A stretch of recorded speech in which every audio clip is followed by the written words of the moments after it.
Amin. Kita kasih tepuk tangan yang meriah sekali lagi bagi Tuhan. Silakan duduk Bapak Ibu yang dikasih Tuhan. Terima kasih teman-teman dari tim PPW.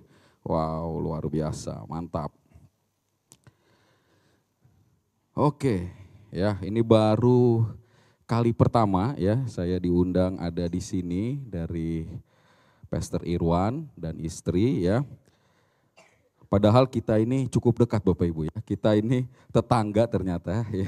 Jadi buat Bapak Ibu ya yang belum tahu ya, jadi saya khotbah di sini berasa seperti lagi di rumah sendiri ya. Karena gereja kita cukup berdekatan ya, kami gereja ada di dekat sini di seberang Uniqlo Bapak Ibu ya. Dan hari ini saya lagi main ke tetangga saya, oke.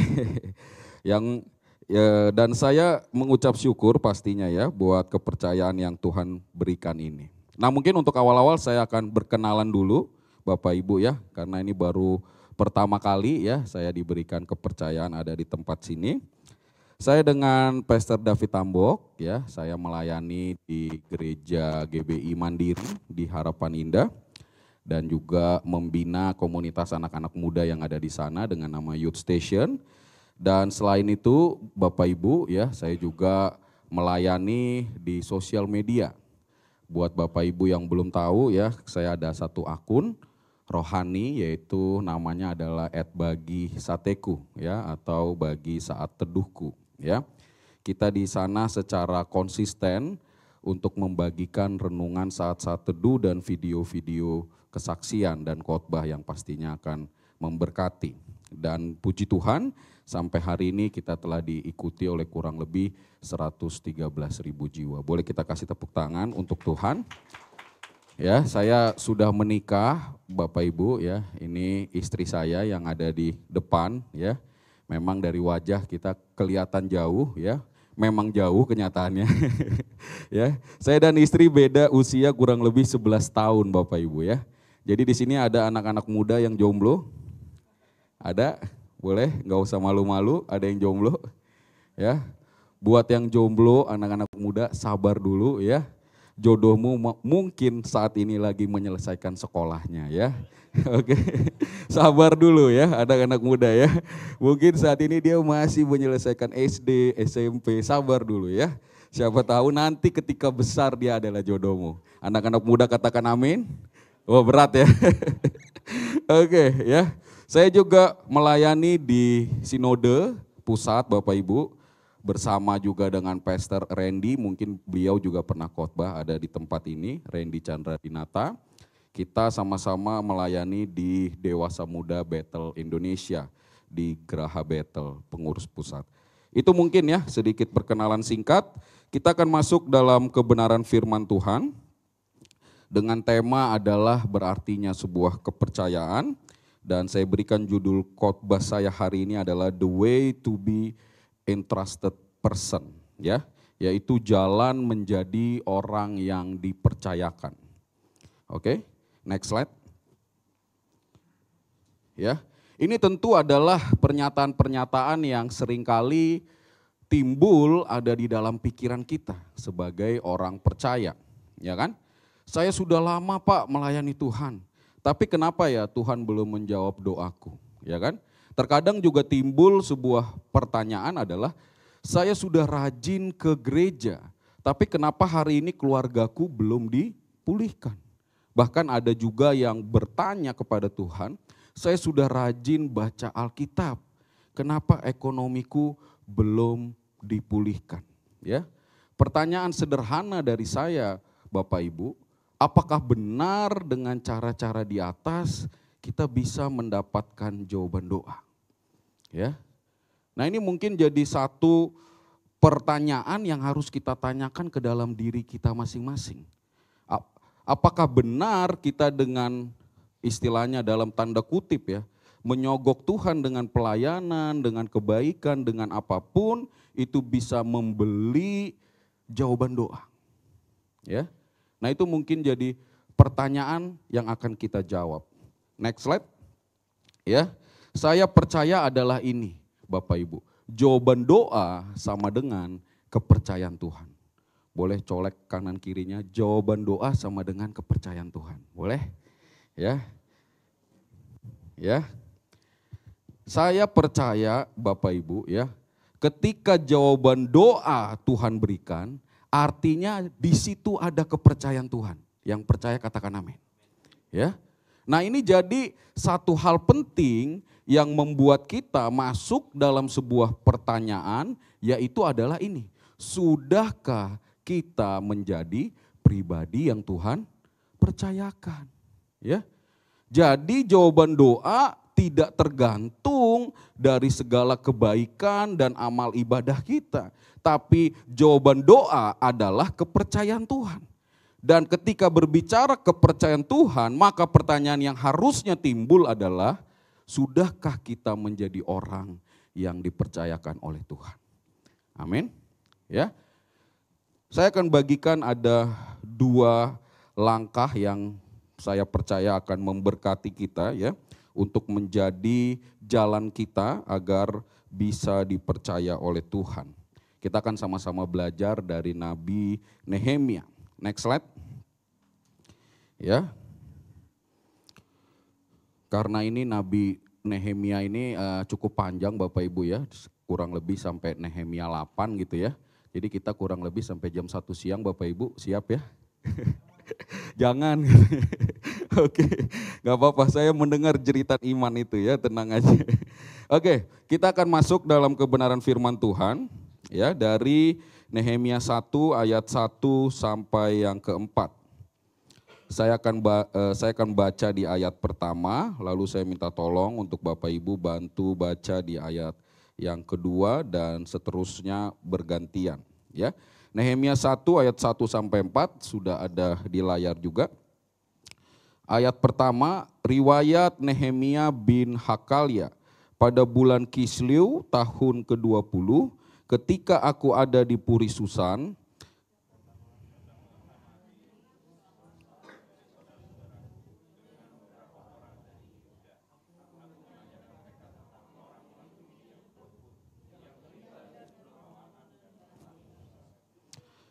kata mereka kepadaku, orang-orang yang masih tinggal di daerah sana yang terhindar dari penawanan ada dalam kesukaran besar dan dalam keadaan tercela. Tembok Yerusalem telah terbongkar dan pintu gerbang-gerbangnya telah terbakar.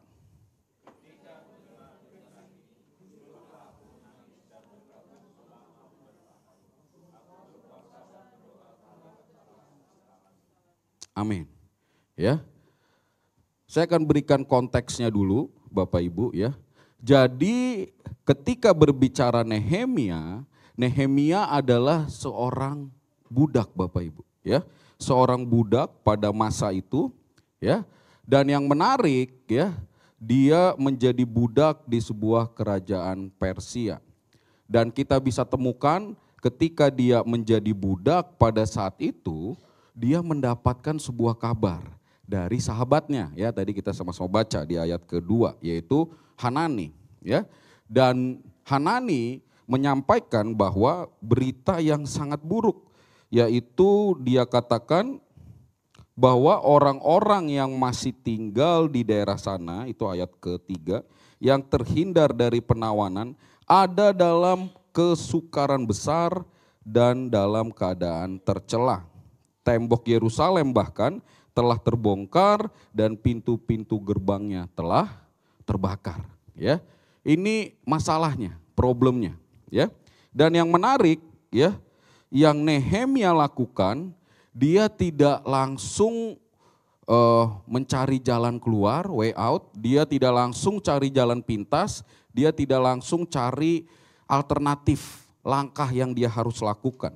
Tapi yang kita sama-sama baca di ayat yang keempat, ya, firman Tuhan katakan, ketika ku dengar berita ini, duduklah aku menangis dan berkabung selama beberapa hari. Tapi setelah itu lihat apa yang dia lakukan, aku berpuasa dan berdoa ke hadirat Allah semesta langit. Amin. Ya.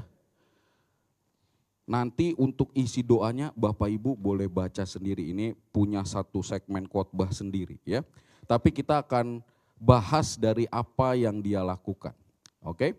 Nah, menariknya Bapak Ibu ya, ketika dikatakan di bagian itu yaitu adalah berdoa dan berpuasa, itu bukan dalam tempo waktu 1-2 hari ternyata Bapak Ibu ya. Kalau kita temukan tadi di Nehemia 1 ayat 1, itu dikatakan pada bulan apa? Kisleu ya. Dan kalau kita temukan nanti nih saat jawaban doa itu, saat kepercayaan itu Tuhan berikan melalui rajanya di Nehemia 2 ayat 1 ya, kita akan temukan ada satu kalimat yang menyatakan pada bulan Nisan tahun ke-20 pemerintahan Raja Artasasta ya. Jadi kalau kita lihat Bapak Ibu dari Kisleu menuju ke Nisan, itu saya sudah kasih gambarnya ya. Kisleu itu ada di bulan 9 ya, ada di angka 9 dan Nisan itu ada di angka 1. Jadi kurang lebih selama 4 bulan ya. Selama 4 bulan bagaimana seorang Nehemia dia berdoa dan berpuasa. Amin. Itu sebelum dia mendapat kepercayaan Tuhan. Makanya saya tulis di bagian atas, before you become entrusted person.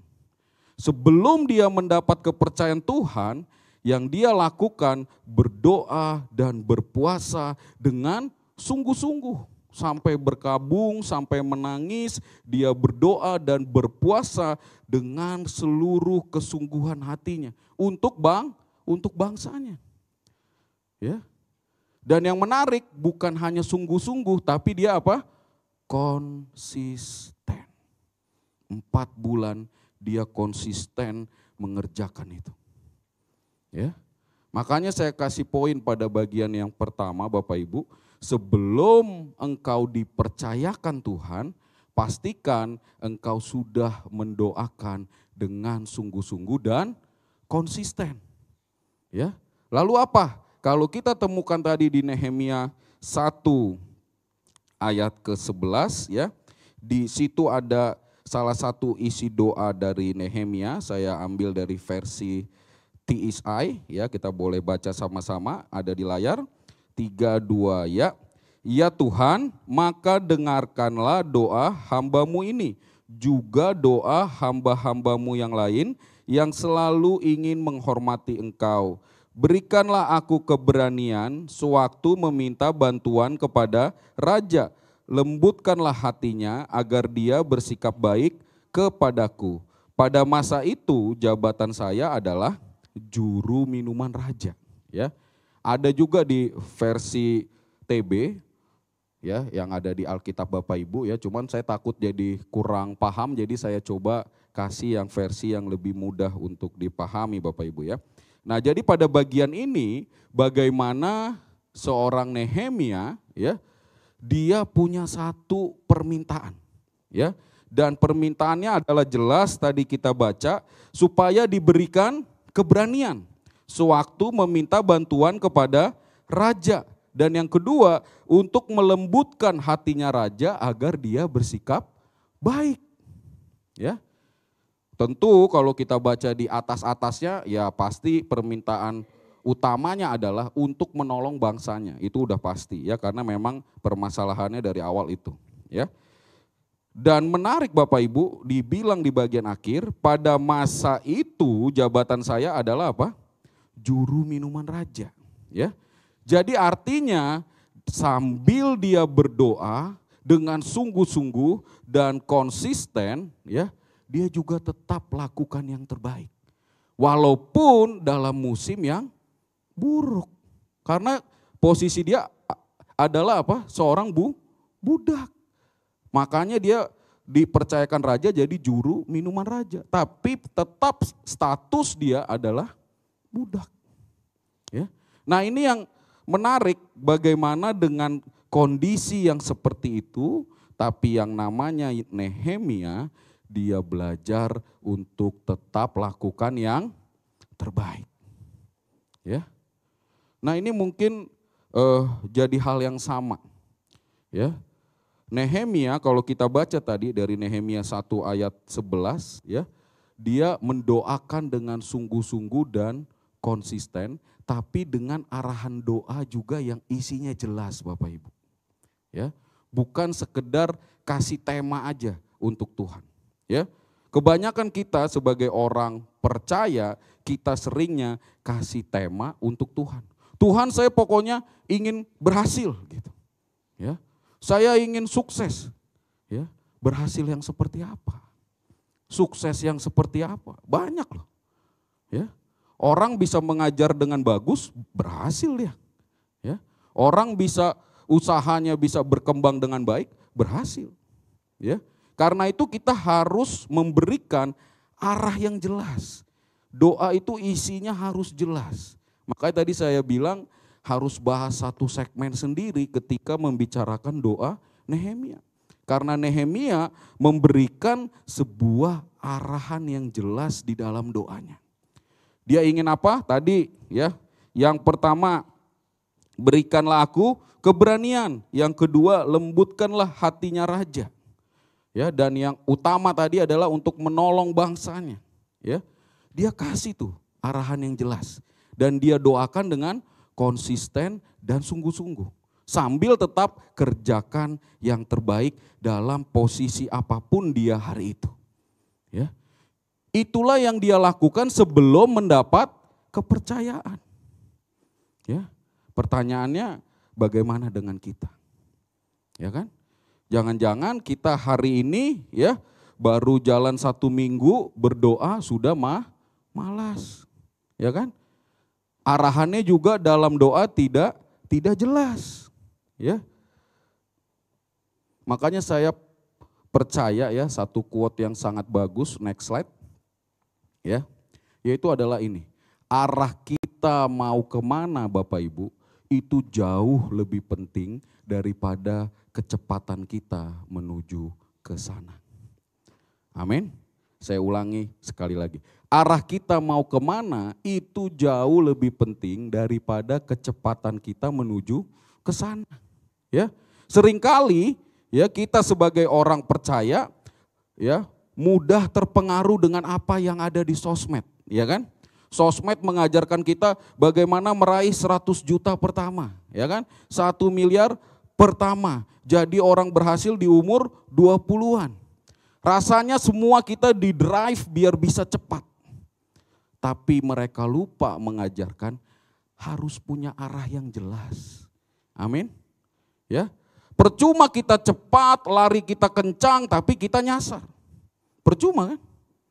Nanti saat kita ketemu Tuhan, kamu ngapain aja? Wah, saya lari, saya cepat Tuhan. Saya udah berhasil menangkan lomba ini, lomba itu, lomba ini. Loh, bukan untuk itu kamu disuruh.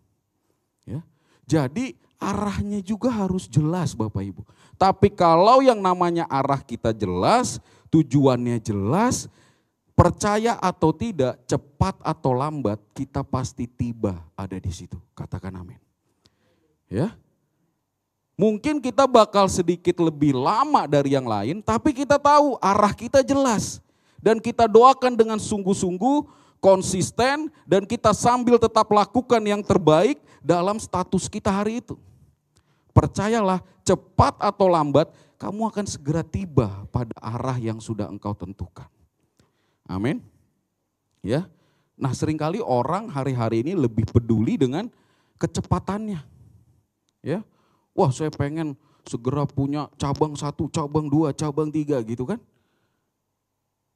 Bukan masalah di kecepatan Bapak Ibu. Arahnya dulu tentukan dengan jelas. Ya. Anak-anak muda aja nih ya. Kalau namanya udah doa untuk jodoh nih boleh ditanya ya. Mereka detail. Tingginya harus 180 Tuhan. Udah kayak pemain ini ya, basket itu ya. Ya kan? Dia harus pinter main gitar. Lengkap banget tuh ya. Kalau bisa setiap pagi saat teduhnya bareng saya. Luar biasa tuh anak-anak muda ya. Detail dia ya. Ya. Kita yang orang tua, kita yang umum jangan sampai kalah. Kita harus kasih arahan yang jelas. Doa kita itu harus tahu tujuannya apa. Ya. Dan itulah yang dilakukan oleh Nehemia. Arahnya jelas. Walaupun prosesnya 4 bulan tuh, ya. dia harus berdoa, berpuasa, dia tetap kerja jadi juru minuman raja, dia tetap statusnya budak, dia kerjakan semua. Lakukan yang terbaik. Amin. Ya. Nah, ini juga harusnya mengingatkan setiap kita, Bapak Ibu, ya. Hari ini ya, kalau engkau sedang ada dalam musim yang buruk, dalam musim yang tidak baik, tetap percaya arah yang sudah engkau tentukan dengan jelas. Ya, dan tetap kerjakan itu dengan yang terbaik yang bisa engkau lakukan. Amin. Ya. Saya kasih sedikit kesaksian, ya. Tahun 2018 Bapak Ibu, saya pernah masuk penjara. Ya. Saya mantan napi. Oke. Padahal ketika itu sebelum masuk penjara saya melayani Tuhan. Oke, makanya tadi saya bilang pertanyaan-pertanyaan yang tadi kita baca di awal nonsens. Karena intinya adalah bagaimana kita menjadi orang yang dipercayakan Tuhan. Dan ketika itu tentu saya sudah berdoa ya untuk pelayanan, dan memang pada saat itu pelayanan saya masih terbatas dalam dinding gereja lokal saya. Ya. Dan singkat cerita, saya mau beli mobil ya untuk orang tua gitu ya, karena kakinya sakit gitu. Nah, kita patungan dengan papa, dengan adik-adik segala macam. Kita mau beli mobil, mau ngasih mobil yang terbaik, tapi karena keuangan saat itu juga tidak mudah, akhirnya kita cari mobil bekas. Dan ternyata ketika kita beli mobilnya, saat awal kita lihat bagus. Sedannya mulus, nggak ada masalah dan lain-lain gitu ya. Lalu proses leasing kurang lebih 3-4 hari, dan ternyata ketika leasing sudah approve dan kita mau ambil mobilnya, udah berubah semua Bapak Ibu. Dashboardnya berubah, mesin-mesinnya berubah, dioprek-oprek segala macam. Saya protes, tapi dari pihak showroom tidak menggubris, ya. Mereka tidak merespon apapun, ya. Sampai akhirnya saya bingung dan saya buta akan hukum. Saya menuliskan surat keluhan saya di surat pembaca, ya, yang mungkin Bapak Ibu sering baca juga ya, keluhan pada Excel lah, Telkomsel dan lain-lain gitu kan. Nah, saya hanya tuliskan di situ keluhan saya, bahwa mobil yang saya beli awalnya dilihat begini, sekarang berubah jadi begini. Saya tidak ditanggapi, ya, dan endingnya adalah saya dilaporkan polisi, ya, karena kena pasal Undang-Undang Pencemaran Nama Baik (ITE), ya. Dan saya tidak mengerti hukum, kita ikuti aja prosesnya. Dari kepolisian, kita terus berdoa, yakin, dengan sungguh-sungguh puasa, percayalah kita sudah melakukan itu. Ya. Tapi ternyata prosesnya limpah ke kejaksaan, masuk ke pengadilan, dan singkat cerita saya divonis masuk penjara. Kurang lebih memang tidak terlalu lama karena memang kesalahannya juga tidak terlalu berat, yaitu adalah 3 bulan saya masuk di dalam penjara. Ya, jadi dari 2018 sekitar Juli saya baru keluar itu pas di Natalan lah, di November akhir lah ya. Jadi masih bisa mengikuti Natal di gereja lokal saya. Ya, dan posisi saat itu adalah saya ketua panitia Natalnya. Nah, ya, dan saya harus masuk di dalam penjara itu. Nah, yang saya lakukan Bapak Ibu, memang pada saat awal ya pasti ada lah ya kayak rasa seperti yang di awal tadi gitu. Loh, saya udah melayani Tuhan, kok saya masuk penjara, saya udah sungguh-sungguh untuk Tuhan, kok saya masuk penjara kan gitu kan. Tapi ternyata saya belajar untuk melakukan poin ini. Ya, saya tetap berdoa dengan sungguh-sungguh ya, dengan tekun ya, dengan konsisten kepada Tuhan, dan tetap lakukan yang terbaik sekalipun ada di dalam musim yang buruk. Sekalipun ada di dalam penjara, ya. Bayangkan Bapak Ibu, di dalam penjara itu, ya, kita makan kalau Bapak Ibu nasi putih aja kan, nggak ada tambahan bumbu-bumbunya kan. Tambahan saya ada Bapak Ibu, kerikil-kerikil kecil, ya. Mungkin kalau ada yang ex penjara pasti tahu nih, namanya adalah nasi cadong Bapak Ibu, ya. Itu nasi ya, kita nggak usah kasih bumbu, dia udah keras di bagian-bagian tertentu ya. Kadang nyelip di lubang-lubang gigi. Nah, ini yang berbahaya Bapak Ibu ya. Ngeluarinnya sulit karena dia batu, ya kan? Jadi kita harus congkel kanan kiri, baru akhirnya bisa keluar. Dan yang lebih parah lagi ya, saat awal masuk tuh kita masuk ada di dalam sebuah sel yang kurang lebih ukurannya sama lah ya, seperti ruangan gereja ini. Dan itu kita harus masuk 200 orang lebih. Ya. Bayangkan Bapak Ibu, itu namanya sel mapenaling saat awal masuk. Semua napi yang baru akan masuk di situ. Siapapun dia akan masuk dulu di situ. Dan yang paling repot kalau sudah malam hari Bapak Ibu. Ya. Kenapa? Karena ketika malam semua langsung lomba merebahkan dirinya. Ya. Kalau dia telat merebahkan dirinya, ya dia otomatis akan tidur berdiri atau tidak tidur. Ya kan? Nah karena badan saya gede Bapak Ibu ya, saya dulu juga udah sebesar ini juga ya, kurang lebih ya. Akhirnya jam 7 saya udah merebahkan diri aja udah ya, supaya dapat space, ya, supaya dapat tempat buat tidur. Ya, rebutan. Dan yang lebih parah lagi, mohon maaf Bapak Ibu ya, itu kita tidur itu nyatu dengan toilet dan kamar mandi. Tanpa sekat, tanpa dinding, tanpa apapun. Jadi kalau kita tidur ya, tiba-tiba ada bau yang aneh-aneh, percayalah mimpi kita malam itu buruk. Ya, ya kan? Karena baunya udah beda tuh, ya. Rasanya udah beda ya, tiba-tiba di mimpi, wah ini udah mimpi serem nih kayaknya. Ya kan? Ya, kenyataannya seperti itu. Ya. Tapi di dalam musim yang buruk, saya tetap lakukan yang terbaik. Justru di dalam penjara itu, saya belajar berkhotbah, saya belajar WL, saya belajar doa. Justru dikarbit di dalam penjara.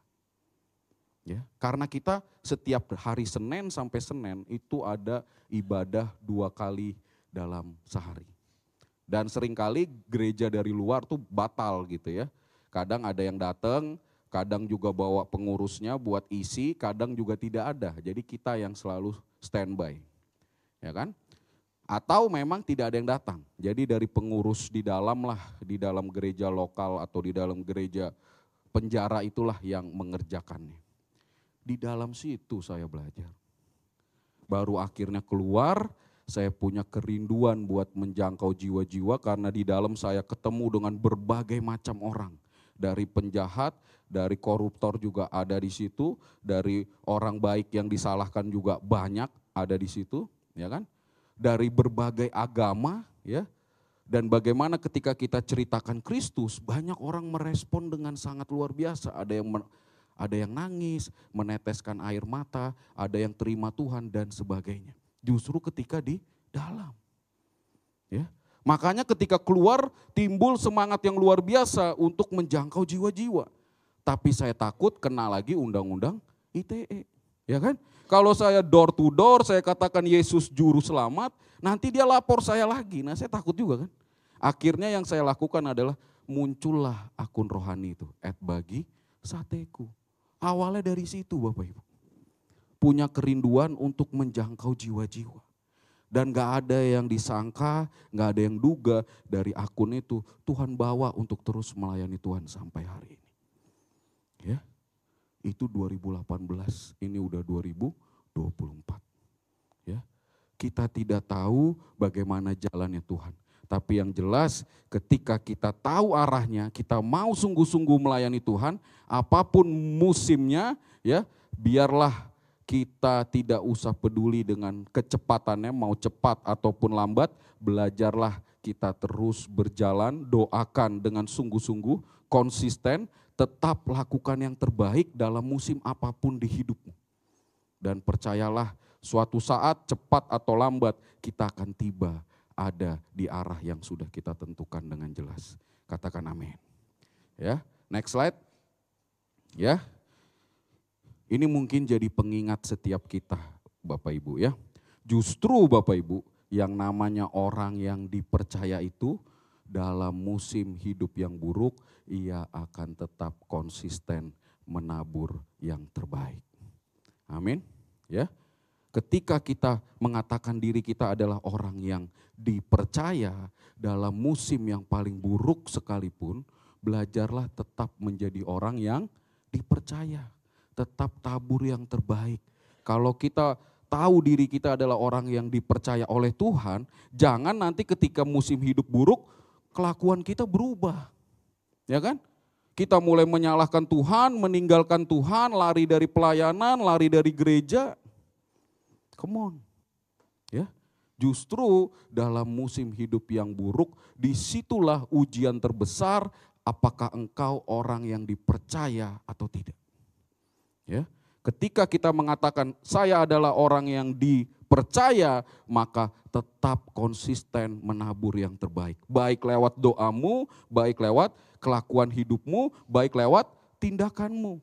Lakukan yang terbaik. Ya, jangan musim hidup merubah siapa engkau. Ini yang berbahaya. Seringkali musim hidup seseorang itu merubah siapa yang ada di dalam diri orang itu. Ya. Ketika dulu COVID, wah berat, bagaimana mungkin keluarga banyak yang meninggal ya, bagaimana juga keadaan ekonomi jatuh dan segala macamnya. Seringkali musim hidup merubah siapa kita kan. Hari ini belajar ketika engkau adalah orang yang dapat dipercaya. Dalam musim hidup yang buruk sekalipun, belajarlah konsisten menabur yang terbaik. Entah itu lewat doamu, entah itu lewat tindakanmu, entah itu lewat apapun yang kau kerjakan hari ini. Katakan amin. Ya, kita kasih tepuk tangan yang meriah bagi Tuhan. Kita masuk pada poin yang kedua. Itu tadi adalah before-nya, Bapak Ibu ya. Ini adalah after-nya ya. Kita akan lihat dari Nehemia 2 ayat 1 sampai 6 ya. Kita lanjut bacakan dari yang tadi ya. Nehemia 2 ayat 1 sampai 6. Saya akan baca ayat yang ganjil, Bapak Ibu boleh bantu ayat yang genap. Nehemia 2 ayat 1 sampai 6. Pada bulan Nisan tahun ke-20 pemerintahan Raja Artasasta, ketika menjadi tugasku untuk menyediakan anggur, aku mengangkat anggur dan menyampaikannya kepada raja. Karena aku kelihatan sedih yang memang belum pernah terjadi di hadapan raja. Bapak Ibu 32 ya.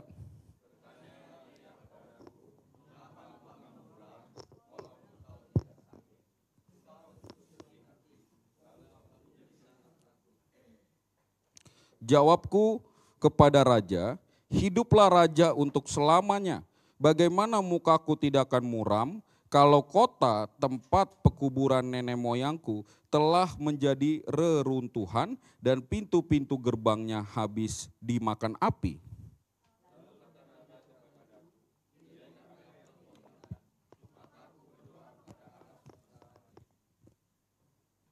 Kemudian jawabku kepada raja, jika raja menganggap baik dan berkenan kepada hambamu ini, utuslah aku ke Yehuda, ke kota pekuburan nenek moyangku, supaya aku membangunnya kembali.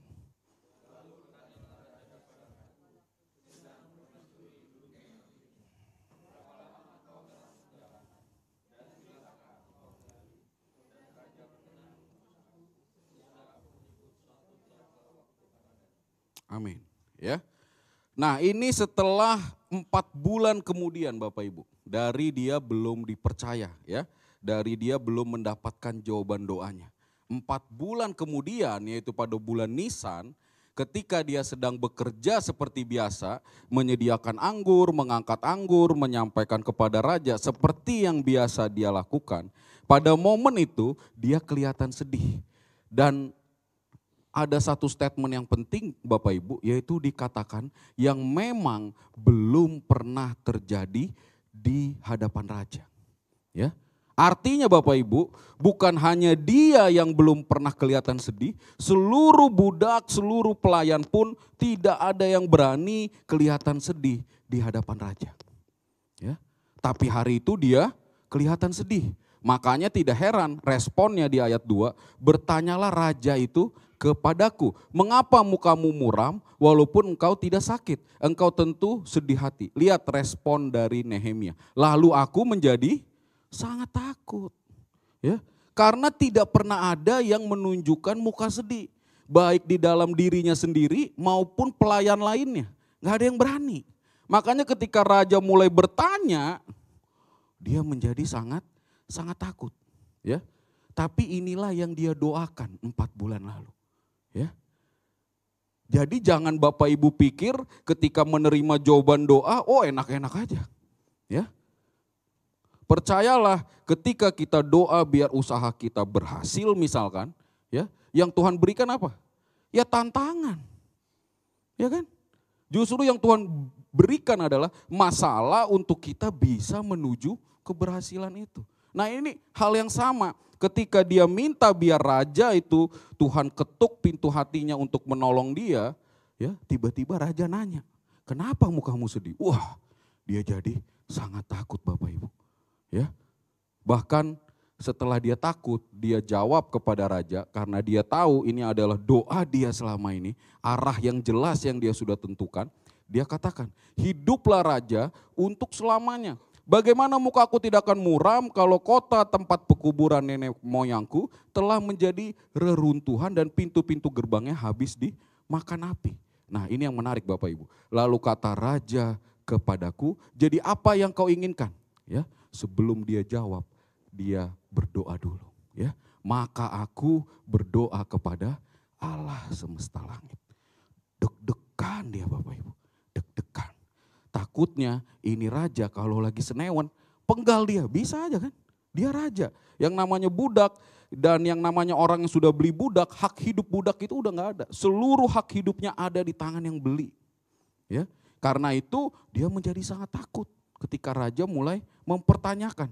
Ya, tapi ketika raja menanyakan, jadi apa yang kau inginkan? Dia berdoa kepada Allah semesta langit. Dan jawabannya adalah, kemudian jawabku kepada raja, jika raja menganggap baik dan berkenan kepada hambamu ini, utuslah aku. Dan selanjutnya ya, lalu jawabannya di ayat 6, dan raja berkenan mengutus dia. Amin. Akhirnya setelah 4 bulan doa dia untuk mengetuk pintu hati raja terjawab. Tuhan kasih kepercayaan. Dan percayalah raja ini bukan sekedar mengizinkan dia, tapi kalau kita baca nanti seterusnya ya, bagaimana raja ini bahkan memperlengkapi dia. Nanti boleh dibaca di rumah ya. Memperlengkapi dia dengan orang-orang, dengan surat dan segala macamnya, nanti boleh dibaca di rumah. Ya. Maka sederhana, ketika engkau menjadi orang yang sudah dipercayakan Tuhan, maka langkah yang harus engkau lakukan adalah mulai lakukan apa yang kita doakan. Amin. Ya.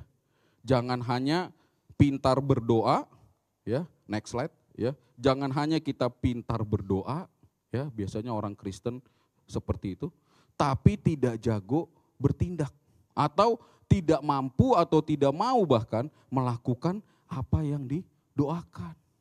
Ya kan? Kalau udah doa, selamatkan jiwa-jiwa ya Tuhan, biar mereka bertobat. Tuhan bilang, saya utus kamu. Nanti dulu Tuhan. Nah, ya kan? Bukan saya orangnya.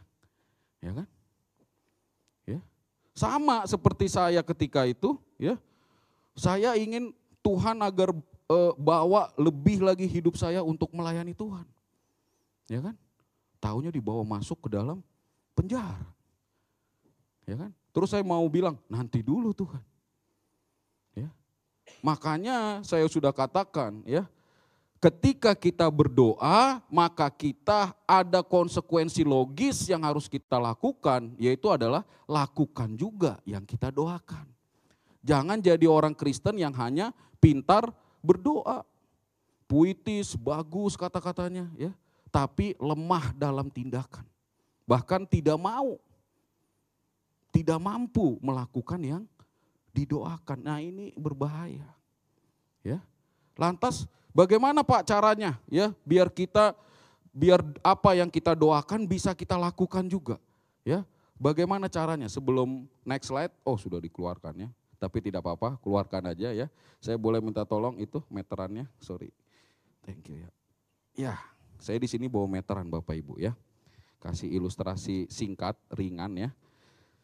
Saya akan bertanya kepada Bapak Ibu, kira-kira nih jarak dalam ruangan ini, ya, kira-kira mana jarak yang paling terjauh dalam ruangan ini? Ada yang tahu? Dari Bapak dari depan sampai belakang ya Pak ya. Ada yang lain? Ada yang diagonal mungkin? Ada? Enggak ada? Semua sama? Depan sampai belakang? Setuju? Setuju ya? Kayaknya setuju cuma satu orang nih. Setuju? Ah, gitu dong ya. Bapak Ibu, jawaban saya berbeda. Ya, jawaban saya yang paling jauh dalam ruangan ini adalah segini. Ya, loh, kenapa Pak? Ya, karena inilah yang sering jadi permasalahan kita. Jarak yang cuma kurang lebih 30 cm dari hati menuju ke pikiran kita.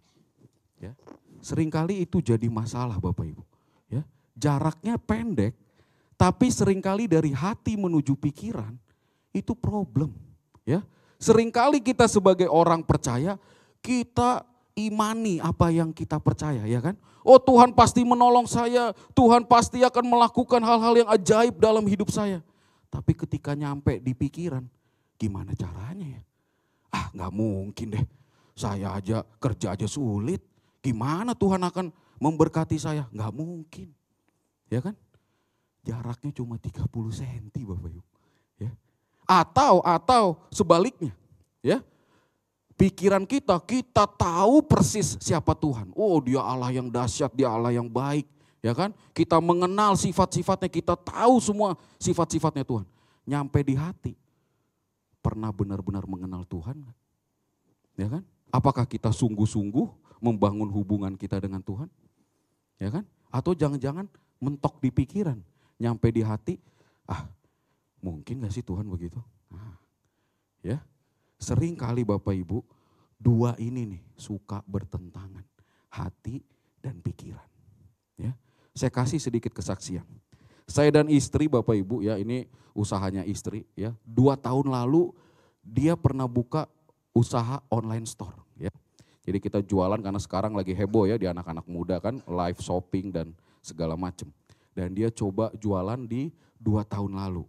Dan puji Tuhan memang lumayan berhasil ya, omsetnya lumayan baik lah gitu ya. Dan tugas saya sebagai suami, saya yang megang kameranya ya, buat nge-live ya kan. Jadi nge-live saya pegang kamera atau kadang tuker-tukeran ya, dia yang pegang kamera, saya yang nge-live ya. Dan yang menarik Bapak Ibu, karena ya mungkin tadi itu Bapak Ibu ya, karena umur kita beda jauh ya, jadi ketahanan tubuh kita juga beda Bapak Ibu ya.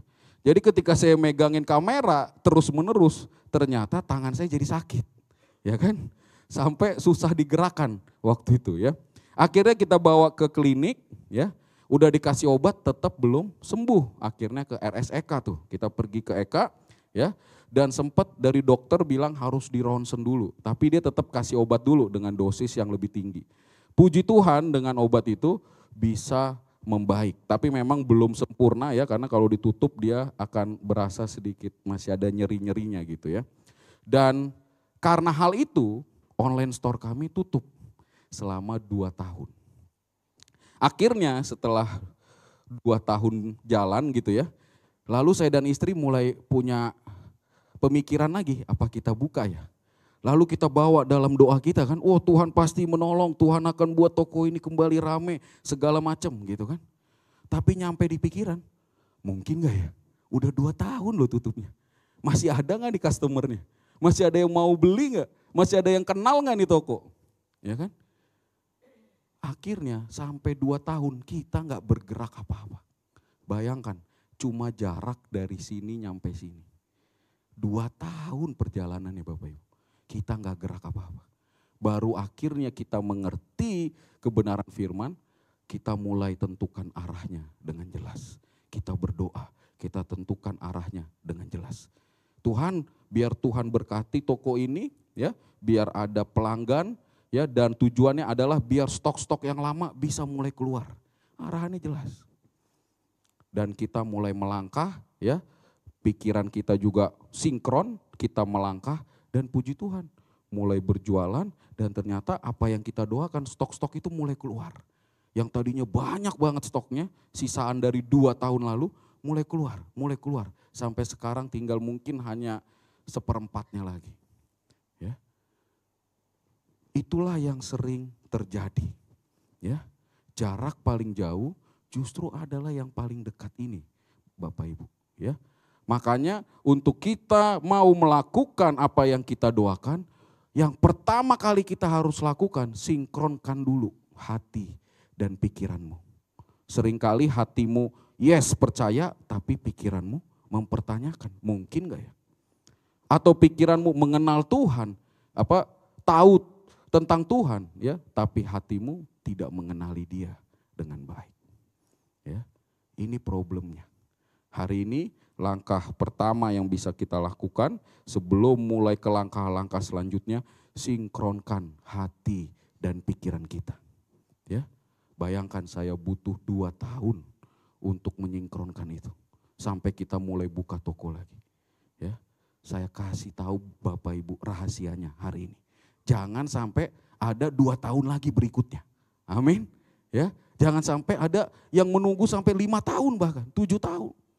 Hanya karena hati dan pikiran tidak sinkron. Ya, ini bahaya Bapak Ibu. Ya, yang Nehemia lakukan, dia doakan dan dia sinkron dengan pikirannya. Itulah yang menjadi wujud nyata tindakan dia. Takut tetap ada, deg-degan tetap ada. Tapi dia berani untuk melakukannya. Karena itu doa dia, biar Tuhan beri keberanian. Tetap takut gak? Takut. Takut Bapak Ibu. Bukan artinya dia jadi, wah saya hebat nih jadi Superman. Enggak, takut juga dia. Tapi dia sinkron hati dan pikirannya. Hatinya percaya, pikirannya mengamini. Terwujud dengan tindakannya. Takutnya tetap ada, tapi dia tetap jalan. Amin. Ya, ini penting Bapak Ibu. Ya, sebelum kita melangkah ke yang lain-lain ya, sinkronkan dulu hati dan pikiran kita. Next slide. Ya, bahkan Bapak Ibu dalam perjalanan itu, ya, ketika dia sudah sinkron juga, ya, itu bukan gampang Bapak Ibu. Ya, kalau kita baca di Nehemia 4 ayat 1, ya. Saya akan bacakan.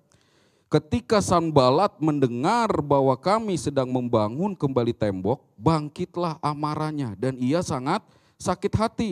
Ia mengolok-ngolokkan orang Yahudi. Ya, dia malah dicemooh oleh Sanbalat. Apakah berhenti? Belum. Ayat ke-8. Ya, semua mengadakan persepakatan bersama untuk memerangi Yerusalem dan mengadakan kekacauan ada di sana. Ya.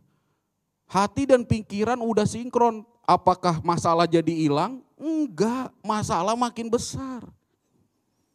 Ya. Tapi ketika hati dan pikiran kita sinkron kepada Tuhan, ya, lihat apa hasilnya. Di Nehemia 6 ayat 15. Yuk kita baca sama-sama. Ada di layar. 3, 2, ya. Maka selesailah tembok itu pada tanggal 25 bulan Elul dalam waktu berapa hari? 52 hari. Amin. Ya, masalahnya boleh makin hebat, masalahnya boleh makin besar. Tapi faktanya Bapak Ibu, persiapan dia sebelum menjadi orang yang dipercayakan Tuhan. Dia berdoa berapa lama? 4 bulan. Ya, doanya berapa lama? 4 bulan Bapak Ibu. Tapi ketika Tuhan kasih kepercayaan itu dan dia melakukan apa yang dia sudah doakan, ya, pikiran dan hatinya sinkron, masalah boleh tetap ada. Tapi lihat pekerjaan tangan Tuhan, 52 hari kelar, gak nyampe 2 bulan. Gak nyampe 2 bulan. Yang penting arahnya jelas. Kalau ternyata arahnya jelas kita dikasih cepat, puji Tuhan. Tapi kalaupun lama, enggak jadi soal Bapak Ibu. Yang penting nyampe. Yang bahaya arahnya tidak jelas. Kita main asal cepat, taunya nyasar. Kan ini yang bahaya. Ya. Hari ini dengar baik. Ya. Dia mempersiapkan diri 4 bulan, berdoa, puasa. Lakukan yang terbaik dalam hidupnya. Dalam musim yang paling buruk tetap lakukan yang terbaik. 52 hari kelar itu tembok. Lebih lama doanya daripada bangun tembok. Amin. Ya. Next slide. Ini poinnya Bapak Ibu ya. Masalah yang terjadi semakin hebat. Justru ujung-ujungnya seringkali dipakai untuk menunjukkan dia yang terlalu dahsyat. Katakan amin. Ya. Masalah yang terjadi semakin hebat Bapak Ibu, justru ujung-ujungnya seringkali dipakai untuk menunjukkan Dia yang terlalu dahsyat di dalam hidupmu. Ya, kita kasih sorak-sorai bagi Tuhan. Amin. Ya. Saya akan tutup dengan satu ilustrasi terakhir Bapak Ibu ya. Ini sebagai penutup, sederhana ya. Boleh saya minta tolong buat Bapak Ibu keluarkan handphonenya. Ya, keluarkan handphonenya. Percaya atau tidak Bapak Ibu ya, sebagai seorang pendeta ya, saya juga bisa main sulap ya. Enggak deh, bercanda ya. Tapi ini akan sedikit menjurus ke sulap Bapak Ibu ya. Kita sama-sama ikuti dulu instruksi dari depan ya. Bapak Ibu tahu nomor sepatu Bapak Ibu? Tahu ya? Oke, boleh di handphone Bapak Ibu buka kalkulator ya. Tuliskan nomor sepatu Bapak Ibu. Percayalah saya bisa menebak nomor sepatu bahkan usia Bapak Ibu di tahun ini. Ya. Kok bisa Pak? Bapak kan pendeta, Bapak pakai kuasa gelap. Tenang, enggak ya, aman ya. Oke ya, tulis nomor sepatu di kalkulator Bapak Ibu ya. Sudah? Sudah ya. Setelah itu kali 5 Bapak Ibu ya. Klik sama dengan. Sudah ya, sudah kali 5, klik sama dengan. Lalu setelah itu tambahkan 50 Bapak Ibu ya. Klik lagi sama dengan. Sudah? Setelah itu kali 20, klik lagi sama dengan. Sudah? Setelah itu tambahkan 1024. Tambah 1024, klik lagi sama dengan. Sudah? Setelah itu kurangkan tahun kelahiran Bapak Ibu masing-masing. Misalkan 1987, 1993 atau berapapun. Sudah? Lalu klik sama dengan. Percayalah 2 angka di awal adalah nomor sepatu Bapak Ibu, benar? Betul? Dan 2 angka di akhir adalah usia Bapak Ibu di tahun ini, betul? Yang betul kasih tepuk tangan untuk Tuhan. Betul ya? Betul? Banyak yang salah ya? Kalau ada yang salah ya berarti belajar matematika lagi ya. Ya, itu udah arahan paling sederhana ya. Betul ya? Betul kan? Nah oke, puji Tuhan ya, banyak yang betul ya. Kalau yang salah, kalau banyak yang salah saya yang malu nanti ya. Udah kasih arahan salah lagi. Ya kan? Oke, Bapak Ibu pesannya sederhana ya. Kita seringkali terpesona pada hasil akhirnya. Ya kan? Kita pikir wah keren banget tuh, bisa tahu usia saya berapa. Nomor sepatu saya juga bisa ditebak. Ya. Kita terpesona dengan hasil akhir. Padahal ada proses trial dan error ribuan kali untuk menentukan rumus yang Bapak Ibu tulis tadi. Ya, itu nyobanya ribuan kali Bapak Ibu. Sampai akhirnya bisa ketemu hanya untuk menemukan nomor sepatu dan umur Bapak Ibu. Ya, ribuan kali trial dan errornya. Jadi pesannya sederhana Bapak Ibu ya. Jangan lihat hanya di ujung ketika engkau sedang dipercayakan. Belajarlah setia dalam prosesnya. Ya. Tetap berdoa, lakukan yang terbaik, doakan dengan sungguh-sungguh, dengan konsisten. Ya, dan kalau Tuhan sudah mempercayakan, langkah yang selanjutnya adalah lakukan yang kita doakan. Sulit Pak, sinkronkan hati dan pikiranmu. Amin.